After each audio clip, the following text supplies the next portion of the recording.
পৰ্বতজোঁট অবৈধ কাঠফলা মিলৰ বিৰুদ্ধে বন বিভাগৰ অভিযান গোপন খবৰৰ ভিত্তিতে পৰ্বতজোঁট বন সংমণ্ডলৰ কাৰ্যালয় বাঁহবাৰী আৰু খুৰাঘাটৰ বনাঞ্চলিক বিষয়াৰ কাৰ্যালয় যৌথ অভিযানত শিলাইপাৰা দ্বিতীয় খণ্ডৰ মল্লিকপাৰা গাঁৱৰ পৰা এটি অবৈধ কাঠফলা মিলৰ লগতে মূল্যৱান কাঠৰ কুঁডা জব্দ কৰে।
উল্লেখযোগ্য যে দীৰ্ঘদিনৰ পৰাই কিছু অসাধু ব্যক্তিয়ে পৰ্বতজোৰাৰ বিভিন্ন এলেকাত অবৈধভাৱে কাঠফলা মিল চলাই আছিল।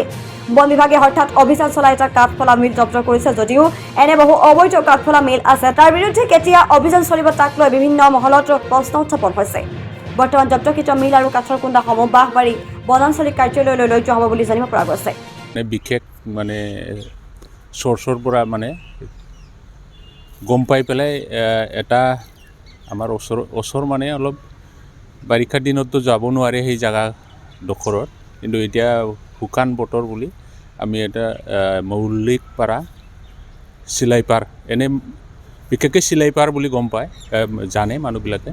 সেই জেগাডোখৰত যাই পেলাই আমি ইলিগেল মিল মানে ডিটেক্ট কৰিছোঁ আৰু সেইটো উঠাই লৈ অহা হৈছে আৰু কিছু কাঠ হৈছে উদ্ধাৰ হৈছে। তাত তেনেকৈ কাঠটো ইমান পোৱা নাই, কিন্তু অলপমান পাইছোঁ। সেইটো আমি আনি পেলাই আমাৰ কাষ্টডিত লৈ অহা হৈছে।